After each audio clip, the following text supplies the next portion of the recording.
You know what this face is? You know what face this is?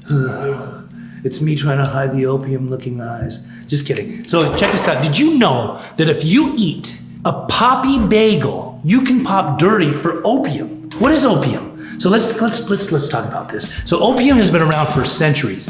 It originated in China, and there has been wars over it. Right now, Afghanistan pumps a bunch of opium all across the world. My experience with opium on a personal level is that when I was a lot younger, there was a lot of hippies around. Like the Grateful Dead were in town, they would come in town, and people would often talk about opium and how they would lace things like marijuana or cigarettes with opium. So when I would try it back then, I didn't even know what it was. I thought it's just another drug, right?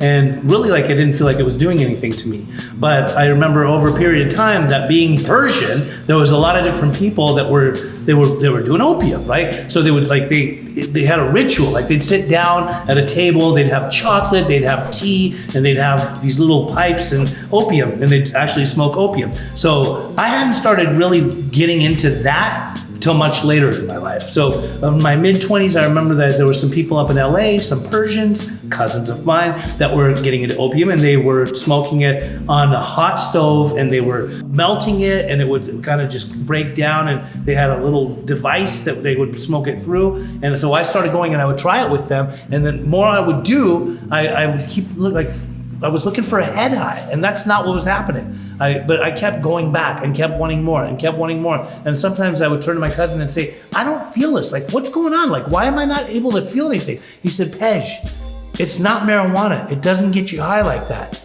Opium's a whole different animal. I'm like, what do you mean? He said, it's a body high. I'm like, well, my body doesn't feel anything.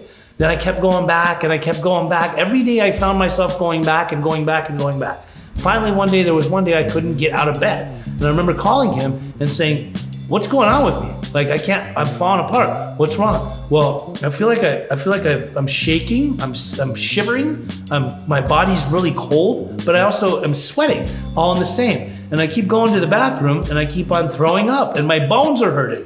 My bones are hurting really bad. What's wrong? And he goes, Pej, you're withdrawing from the opium. You're addicted to it. Your body is depending on it. I'm like, this is horrible. I don't want this. I never thought that I would actually feel this way. This is the worse than any flu I've ever had, right? Worse than any sickness I've ever had. It was a full-on painful, excruciatingly painful body pain, to the point where I didn't never want to do it again. So what happened was I put that aside and started doing other drugs. Throughout my life, I would see certain people that were heroin addicts, and I hadn't really ever researched it until getting sober. When I got sober, I realized that heroin comes from opium. Opium is the base plant. It's a poppy plant. It's grown in farms. It's grown on large agricultural fields. It's in different countries. It's definitely in Afghanistan. That's where it grows the best, from what I understand. That's why there's so many people that Afghanistan is selling, opium to. A lot of the pharmaceutical companies are getting a lot of their stock and the way that they make their pills from opium. That's where it originates. So now we have fentanyl. Now we have heroin. Now we have all of these different opioid type of pills that are out there. It all originates from opium.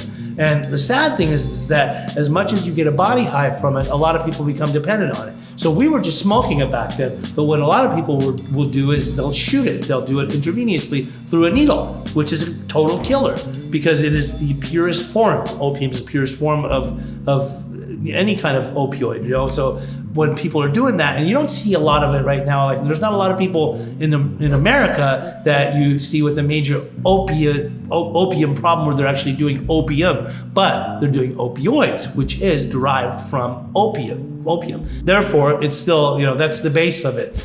What can we do about it? I remember that I was working in my mid-20s at this restaurant, and there was a lot of Persian guys that I would ask them, so how do you guys get this stuff in? They said that we transport it in Persian rugs. They called them luls. So they were these cylinders of just straight opium. They would smuggle them into America, and that's how they would distribute them amongst themselves. I was in treatment with people that were coming off of opium, and there was a guy for 45 days, his body was never the same. His mind was never the same. He had warped himself to the point where he was extremely skinny. He had to take hot baths in Epsom salt, and that was all due to the fact that he was a major addict to opiates, to opium, just opium, like the old country opium. You know, you never know what will happen with it, but it is the grandfather of all of the other opiates that come from, you know, that are distributed out there in the general public. If somebody comes into treatment from opium addiction, the detox process is they're probably going to be in detox for anywhere from 3 to 7 to 10 days. It's sort of just like a heroin or fentanyl detox. There's just going to be a taper. Usually they'll get them on Suboxone.